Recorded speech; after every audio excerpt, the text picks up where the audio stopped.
Yo, c'est parti pour un nouvel exercice de cinétique chimique. Exercice d'interro ou ouais, c'est pas un exercice vague, ça c'est juste un exercice d'interro sur une hydrolyse de saccharose. Il y a souvent des exos qui tournent autour de l'hydrolyse, je sais pas si t'as remarqué. Donc là, c'est encore une fois une hydrolyse. Il y a souvent des exos aussi qui tournent autour du saccharose sur la cinétique chimique, donc c'est le cas encore ici. On va regarder ça ensemble. Je connais pas l'exo, j'ai juste tracé la courbe qu'on va nous demander à la question 5. J'ai vu qu'il demandait une courbe, donc je l'ai tracé, comme ça c'est fait et je l'ai fait avec le tableur. Et puis voilà, on exploitera ça. Allez, on y va. Le saccharose s'hydrolyse dans l'eau en glucose et fructose selon la réaction qui est ici. Donc ça c'est le saccharose et l'eau. On suit l'évolution temporelle de la concentration en saccharose, donc le temps est en minutes, t'as vu, et concentration en mol par litre. Cette réaction admet un ordre partiel de 1 par rapport à C12H22O11. Ordre partiel de 1. Ça veut dire quoi? Ça veut dire qu'on a, je vais réécrire ça, ordre 1. Ça veut dire que la vitesse de disparition du saccharose est proportionnelle à la concentration du saccharose à l'instant T. Donc je te propose de dire, de mettre, de dire que ça c'est concentration du saccharose, c'est l'écrire comme ça en fait. Quelle est l'unité de K? Quelle est l'unité de K? Alors soit on le sait parce que on connaît la vitesse, l'unité de la vitesse, soit on le sait parce qu'on connaît son cours en fait, soit on peut le redémontrer si on connaît l'unité de la vitesse et l'unité d'une concentration. Ok? Alors une concentration, je vais te rappeler ça, nous on va faire comme si on ne connaissait pas, comme si on n'avait pas connaissance du cours. Une vitesse, c'est une variation de concentration par rapport au temps. Ça veut dire que tu vas diviser des moles par litre par des secondes. Donc finalement, tu vas avoir, ou par des minutes. Alors là en l'occurrence, bah oui, il faudrait plutôt utiliser minutes parce que le temps est en minutes. Donc on va diviser des moles par litre par des minutes. Ça veut dire qu'on va obtenir des moles par litre par minute. Ça c'est l'unité de la vitesse de disparition. Quand j'écris vitesse de disparition égale K fois une concentration, ça veut dire quelque part que K, si je l'isole, c'est une vitesse de disparition divisée par une concentration. Donc l'unité de K, c'est quoi? C'est l'unité de la vitesse de disparition, donc j'ai dit juste au-dessus mol par litre par minute, et je divise ça par l'unité de la concentration, donc des mols par litre. Ok, qu'est-ce qui te reste? Il te reste minute moins 1. Donc K est en minute moins 1. Parce que le temps est en minutes. Si j'avais le temps en secondes, K sera en seconde moins 1. Si je parlais dans l'exercice avec le temps en heures, K serait en heure moins 1. T'as compris le truc? C'est pas compliqué. Je pense que c'est bon, on a fait la question 1. Question 2. À partir de sa définition, exprimer la vitesse volumique de la réaction en fonction de C12H22O11. Merde, je viens de le faire. Ah, puis en fonction de C6H12 aussi, ça c'est le produit. Ça j'ai pas fait. Oui, c'est ça aussi de faire trop de... Enfin, de faire l'exercice sans le connaître, du coup. Soit je réponds à l'avance, soit voilà, je vais un peu trop vite. Alors, du coup, en fonction du saccharose, C12, H22, O11. Tu vois, quand je te parle de maîtriser la stratégie d'un exo, là, ça tourne autour de la vitesse de disparition, autour des trucs classiques de la cinétique chimique. Donc il y a plein de questions qu'on peut anticiper sur un exo comme ça en vrai. Quand on a vraiment compris le truc, quand on a fait suffisamment d'exo bilan, d'exo d'entraînement, d'exo contrôle, exo bac, en fait toutes les questions on les anticipe. On va me parler du temps de demi-réaction probablement à un moment donné, des trucs comme ça quoi. Alors vitesse de disparition, il y a un moins devant l'expression parce que sinon c'est négatif et ça me va pas. Donc il me faut la concentration du saccharose à une date que je vais nommer T plus 1, moins la concentration du saccharose à une date que je vais nommer T, et je divise ça par le temps écoulé entre T plus 1 et T, je vais l'appeler delta T. Si delta T est petit, si delta T est envers 0 en fait, alors je considère plus des variations globales mais des variations infinitésimales, du coup je passe en mode dérivé. Donc la vitesse de disparition, quand je suis sur des instants très courts, ça devient une dérivée, c'est l'opposé de la dérivée de la concentration par rapport au temps. Donc tout ça, si tu as besoin de le comprendre vraiment dans la théorie du cours, je te conseille de regarder ma vidéo synthèse sur ça. Je sais que beaucoup d'élèves déjà l'ont regardé. Alors elle est sur mon site, elle est en accès réservé, mais je sais que c'est une vidéo qui a bien tourné parce qu'elle est claire et qu'elle regroupe toutes les infos utiles, etc. Donc si tu as envie d'aller voir les vidéos synthèse, tout ça c'est sur mon site, y compris les fiches synthèse aussi qui résument bien. Donc là, j'ai la vitesse de disparition, soit exprimée en mode global, variation globale, soit en variation infinitésimale. Maintenant, je vais donner la vitesse d'apparition, parce qu'il me demande la vitesse d'apparition aussi, du fructose ou du glucose, donc de C6H12O6.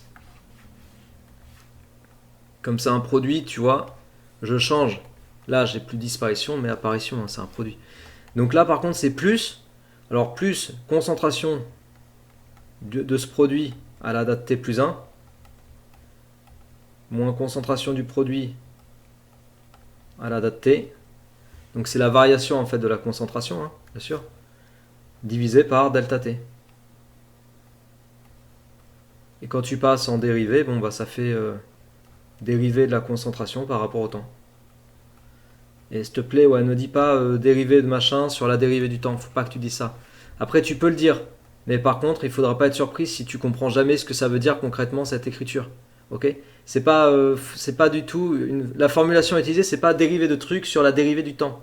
On dérive pas le temps. D'accord? C'est dériver de cette expression qui est une fonction mathématique par rapport au temps. Le temps, c'est la variable. Donc c'est une notation pour dire dériver de machin par rapport au temps. Si tu le formules bien, tu vas bien le comprendre. Si tu le formules pas bien, tu vas pas bien le comprendre. T'as vu, c'est logique. Je le formule bien, je le comprends bien. Je le formule pas bien, je le comprends pas bien. En fait, il y a une phrase qui dit ce qui se conçoit bien s'exprime clairement. Donc quand je comprends bien les choses, je sais bien les dire. Voilà. Et si je les comprends pas bien, réciproquement, c'est vrai aussi. Enfin, pardon, c'est pas la réciproque, c'est la contraposée, je crois que ça s'appelle. Quand je ne comprends pas bien, je ne formule pas bien. Bref. Établir une équation différentielle vérifiée par la concentration du saccharose, donc par la concentration qu'on va noter CT. La concentration du saccharose, on va la noter C de T, ok? Donc il faut sortir l'équation différentielle. On est vraiment sur des questions classiques ici. Alors, l'équation différentielle, je vais démarrer de quoi? Je vais démarrer de la vitesse de disparition, qui est égale à K fois la concentration. On m'a dit dans l'énoncé ordre 1. Et ça, la vitesse de disparition, c'est moins la dérivée de la concentration par rapport au temps. Donc au final, j'ai ça comme relation. Ici, je vais plutôt écrire sous cette forme-là. Dérivée de la concentration par rapport au temps plus K fois C égale 0. Et bien là, j'ai une équadif d'ordre 1. Voilà, équation différentielle d'ordre 1 sans second membre. Parce que le second membre vaut 0. Si tu veux l'écrire dans l'autre sens, si tu veux faire un petit mode miroir pour mettre plutôt dérivée de C par rapport au temps plus K fois C, bah tu fais, hein, tu écris comme ça. Si c'est plus simple pour toi de le visualiser comme ça, c'est bon. Donner la solution de cette équation différentielle sans démonstration. Bah parfait. On appellera C0 la concentration initiale à T égale 0. Donc solution sans démonstration. Allez, j'applique solution. Solution générale d'abord. Toutes les solutions s'écrivent C égale une constante. Alors je vais mettre grand A pour la constante fois exponentielle moins KT. Or, C à l'instant T égale 0, c'est C0. Et C à l'instant T égale 0, c'est ma constante exponentielle 0, parce que tu remplaces T par 0, K fois 0, moins K fois 0, ça fait 0. Donc il te reste ça. Après, tu vas juste te souvenir que exponentielle 0, ça fait 1. Bah oui, ça par contre, il faut s'en souvenir. Exponentielle 0 égale 1. Du coup, il va te rester A égale C0. Après, tu réinjectes A ici. Ok? Et puis tu écris du coup que C à la date T égale C0 exponentielle moins KT. Et voilà. Ok. Représenter l'évolution de C au cours du temps à partir du tableau de valeurs. Donc ça, c'est en utilisant les valeurs du tableau. Donc tu peux le faire, hein, si tu veux, tu mets la vidéo sur pause. Oui, je t'avais pas dit bien sûr, mais tu pouvais faire l'exercice par toi-même. Ça, tu sais déjà. C'est important d'essayer. Donc voilà, le tableau de valeurs, il est là. Moi, je suis allé faire la courbe ici. Hop. On va réduire un petit peu. Donc j'ai mis les valeurs de T, les valeurs de concentration, j'ai tracé. Et ouais, ça fait un ordre partiel. T'as vu, j'ai fait apparaître en fait la courbe, une courbe de tendance de forme exponentielle. Tu la vois? J'avais même pas analysé la réponse en fait. J'avais même pas analysé quand j'ai fait mon petit tracé ce que ça donnait. Mais là, je suis en train de me rendre compte que la raison pour laquelle ils disent ordre partiel d'ordre 1, enfin, comment ils le formulent? Ils disent un ordre partiel de 1. C'est parce que tu vois, la courbe expérimentale qui donne l'évolution des concentrations, elle est là. Elle est comme ça. Ça, c'est les points en fait. Et la courbe de tendance en noir, bon, c'est pas très beau pour la fin.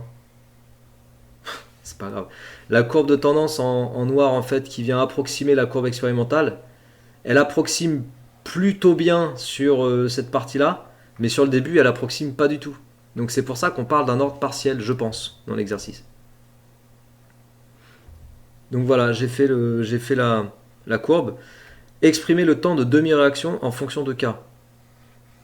Bon, ça je l'ai fait en vidéo aussi, je vais pas refaire la démonstration. Je vais te mettre le lien si j'oublie pas. Je vais te mettre le lien au-dessus de ma tête de la formule en fait qui donne l'expression de T1,5 en fonction de K. Voilà. Ça je l'ai démontré ailleurs. Il faudra juste que je me souvienne de mettre la fiche au-dessus de moi. Ok, T1,5 égale ln de 2 sur K. En utilisant le fait que la vitesse volumique de disparition est égale à l'opposé de la pente de la tangente à la courbe au point considéré, tracez la vitesse au cours du temps à partir du tableau de valeur. L'ordre de la réaction est-il bien vérifié? Ah ouais, ça j'avais pas prévu de le faire. Alors attends, ce qu'on va faire, je mets la vidéo sur pause et puis je vais faire le tracé sur le tableur et je reviens, ok? Bouge pas. Ok, c'est reparti, ça tourne, ouais c'est bon. Alors voilà, j'ai fait la courbe de la vitesse de disparition en fonction de la concentration. Pour ça, j'ai rajouté une colonne en fait dans mon tableur et j'ai été chercher la vitesse de disparition non pas avec la formule de la dérivée, mais avec cette formule là, celle-là là. Attends, je vais réduire un peu ça. Je sais pas si tu vois tout, voilà. J'ai pris cette formule là, ok? Et grâce à cette formule là, dans mon tableur, je suis allé chercher les vitesses de disparition aux différents instants, tu vois, aux différentes dates. Donc du coup, je me retrouve avec des valeurs de vitesse de disparition et des valeurs de concentration. Donc je peux tracer l'un en fonction de l'autre. Ouais, c'est ce que j'ai fait là. Vitesse de disparition, c'est en ordonnée.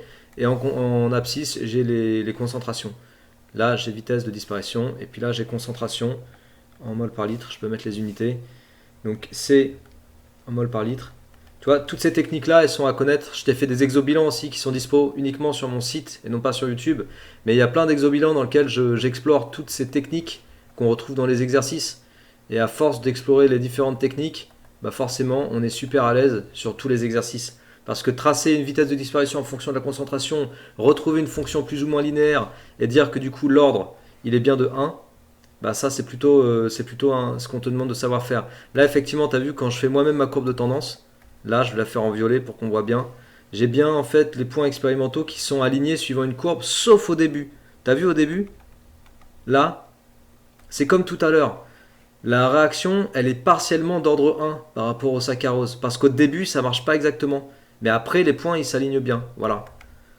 Bon, et l'équation de la courbe, je l'ai donnée. Je l'ai demandé au tableur. Il est gentil, il me l'a donnée. Elle est là. Alors, tu as vu, l'ordonnée à l'origine est très très faible. 3, 10-3 ou 3, 10-4. Donc, c'est très petit. Et la valeur de K, elle est ici 2,52. C'est le coefficient directeur. Donc, V10, proportionnel à la concentration.